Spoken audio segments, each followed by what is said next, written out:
Welcome to Deep Dive with Esther. Thank you for being here. So we are a show that reaches out to folks in the community, powerhouses in the community. And we're here to just talk to amazing people about what they're doing to build and make our community a better place. It is my honor to have the one and only Christal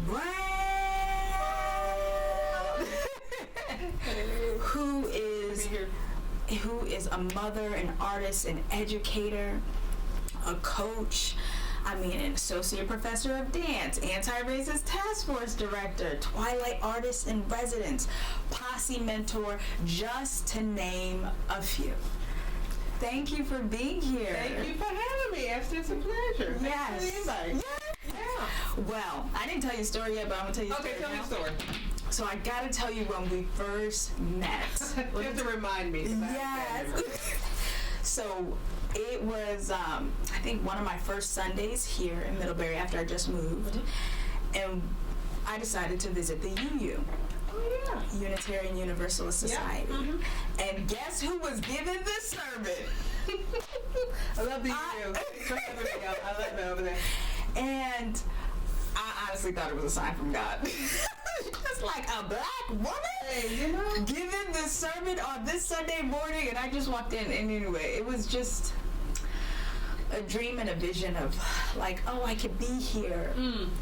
I can be here. I can make it. And just to see you, your presence, you brought it. And it's so funny, my great aunt who speaks no English was there with me. Oh, I remember. Now I remember. Yes. And we had cookies in the basement. Yes. Oh, yeah. I'm there. And she asked about you. It's almost 3 years later. She asked about you every time. Auntie, I said, She was like, did you say hello? Did you see her? I was like, I got it.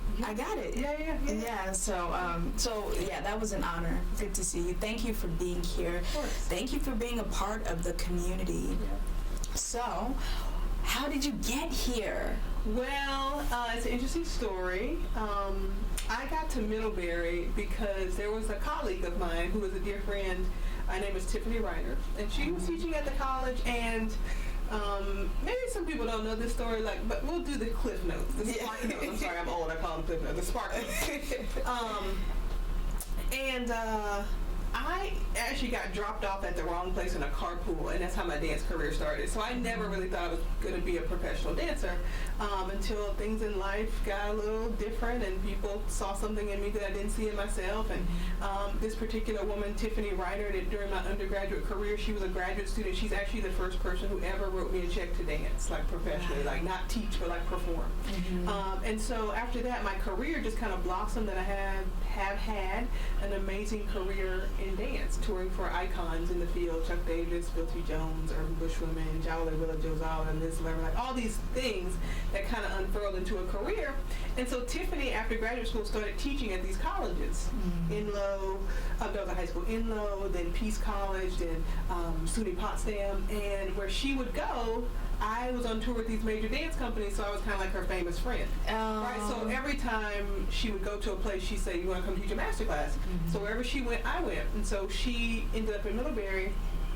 I think she was here for about 6 years. And she invited me here to teach a master class in like 2007. So I came for a weekend, then I came for a week, then I came for a month in J term, then I came half the year for 4 years. And when my predecessors, Penny Campbell and Andrea Olson, started to get ready to retire, that's when I moved full-time and became kind of the chair of the program. Nice. Yeah. Nice. So that's how I got here. And Middlebury won your heart. I'm originally from the South. Okay.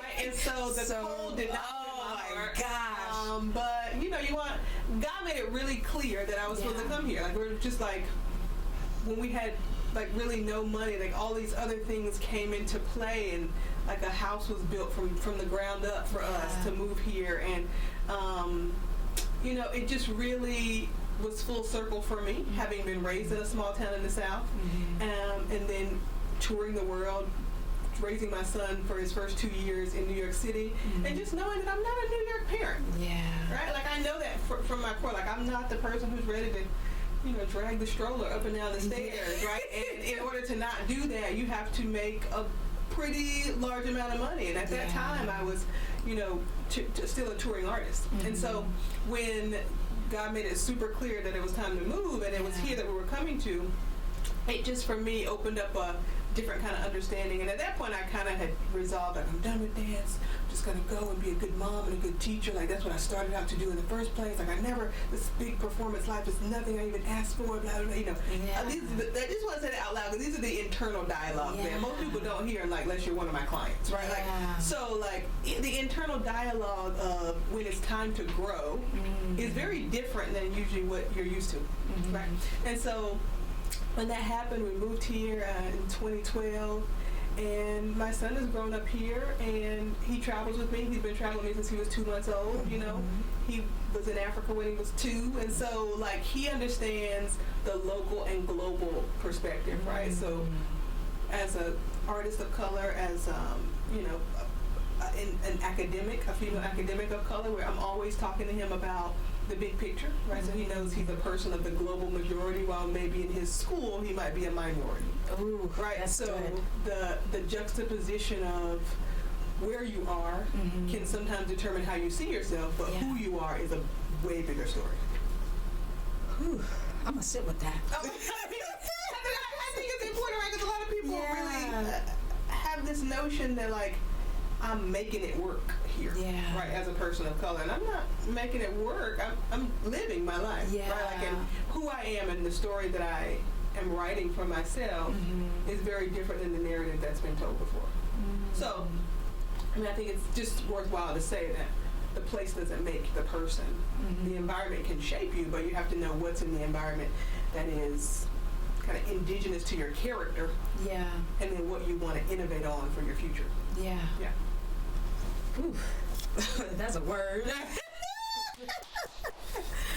Yeah, wow. And I've seen how, so I met you when I just got here, and I've seen how your presence and what you bring and what you brought, not only to the college, but everywhere you go. I remember I was hearing about your name before I even knew who you were. Like, have you met Christal? Have you met Christal? I was like, no. Yeah. And so, again, I felt like, when I walked in and met you. But I love that, and I love all that you bring here. Thank you. And that you've made here home, because you've made it a better place, especially at the college. Thank you.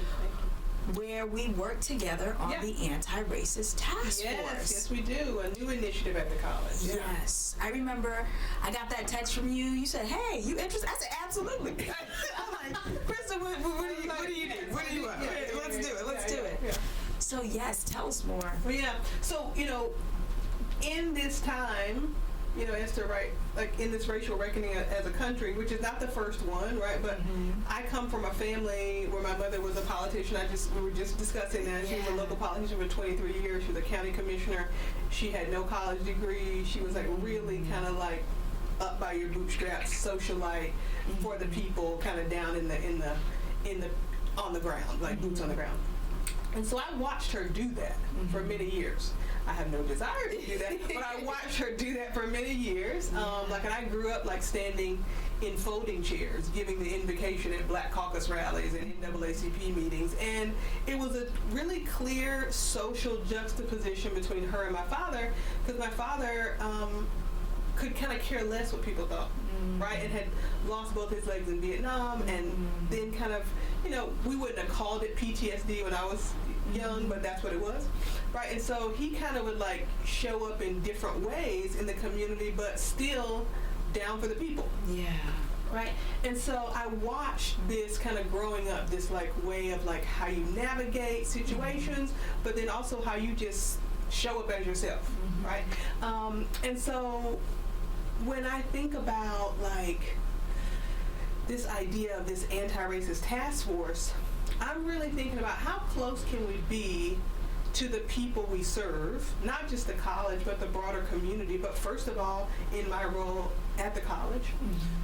Think about how close can I be to the people so that they're actually feeling the shift in what Kende talks about as a shift in consciousness.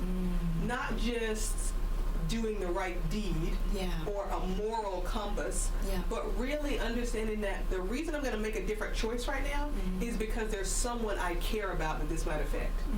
And that's a whole different equation rather than like this idea that we have about this liberal, liberal on the outside, conservative on the inside kind of mechanism, right? So really just kind of trying to bridge the gap and validating the story of the person in front of us so that we actually build a relationship and a rapport, and then that rapport has a residual effect in how I live my life, which then either lessens or increases the good or bad impact on your life. Right? So really that's what we're trying to work toward. We're trying to work towards having the different strata of the college be in more authentic dialogue with each other so that we can shift the gaze from what we do to who we become. Yes, and that's so important. I started being a part of the task force. I see that in our story circles and then in our dialogical process, but we could get into that. So what as a group have we put together? I'm part of the group. As a task force that we're part of, we have hosted several story circles with big topics with short stories, right? So we don't put anybody on the spot and be like, tell us your life story. We're like, today we're going to talk about love, 2 minutes, go, right? And so that gives everyone a sense of having their voice heard, but not a lot of pressure, right? It's not like a story slam or the moth. It's like, hey, just like, what you got? And then we have had digitally, or virtually I should say, students, faculty, staff from all branches of the college, right? And those people sitting in one Zoom room and talking about how they define love is powerful, right? And then we have the dialogic process, which is taken from Brenda Tatum's, why are all the black kids sitting together in the cafeteria, right? And those 5 stages of what she's really talking about of identity creation are really the 5 stages that we're using to detangle expertise from learning, right? And in a institution like Middlebury, which is really made up of a lot of high-achieving people in every area of the college, students, faculty, staff. These are people who are high-achieving at what they do. They're highly skilled. They're highly intellectual. But when you continue to put yourself in that realm of people or surround yourself with people who you believe have an expectation of intelligence from you, you don't feel empowered to ask a question.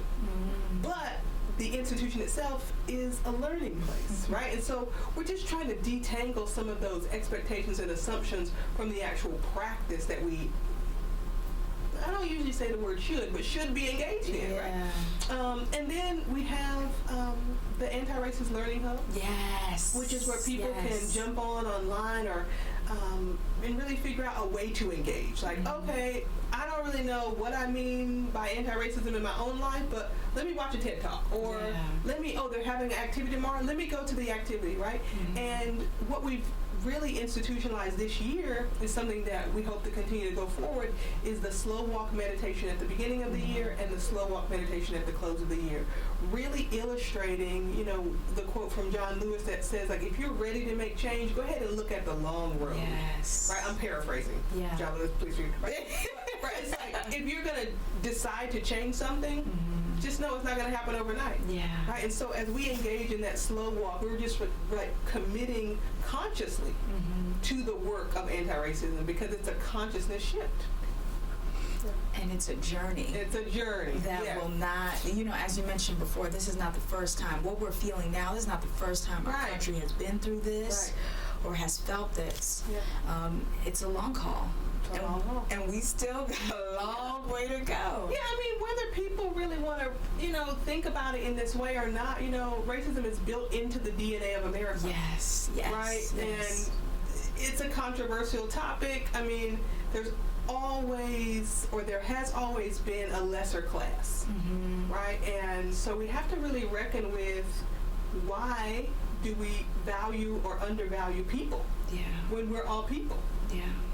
Right? And we got to really start to wrap our heads around what we mean by our own success, failure, growth, humanity, right? And if we can start to do what Tatum is talking about, right, which is really kind of what we built the task force charge on, is if we can empower individuals to really have awareness, self-love, self-respect, then they can offer that to another human being. Yeah. But when we're disempowering people by saying you're this, you're that, you're not this, you're not that, then I'm going to hold on to as much of my personal power as I can, Yeah. and I'm not going to want to develop equity with anyone.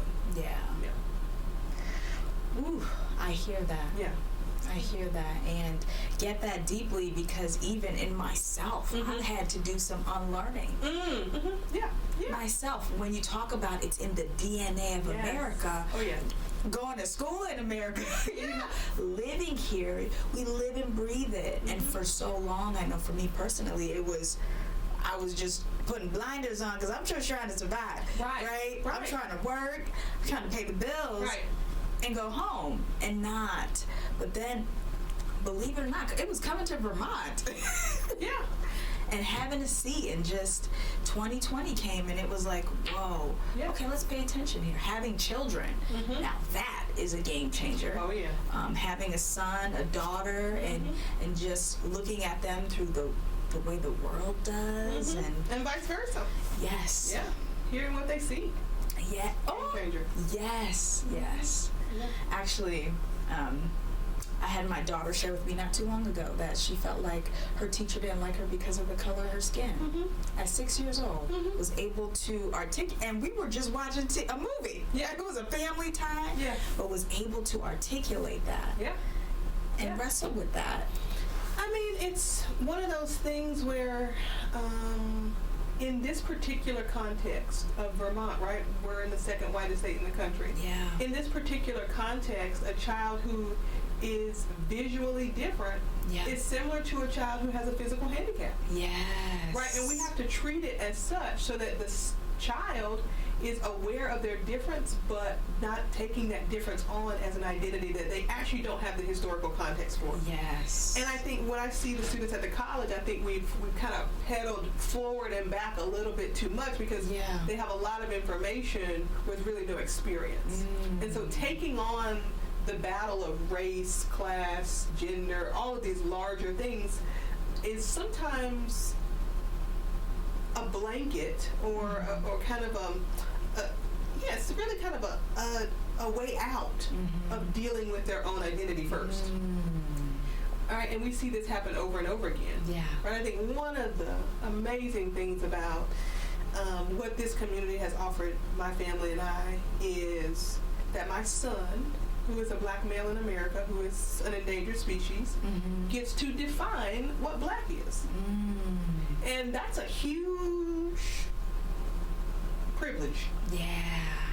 I love that. That's a huge privilege as a black man in America to be able to say first who you are before you realize other people think something different. Right, and it was just the other day on NPR, they were talking about this new book, My Name is George Floyd, right? And they were talking about how they went to everyone that he knew, like second grade teacher. They did all of this excavation of his personal, private, professional life, and they just realized that he was taking one of the routes that is open to black men in like athletics. Yeah. And that they talked to like the football coaches, and they were like, he was never really aggressive enough to be a football player. Right? And so like really like trying to use what you have as a facade, but not it being an innate talent, gift, or strength of yours.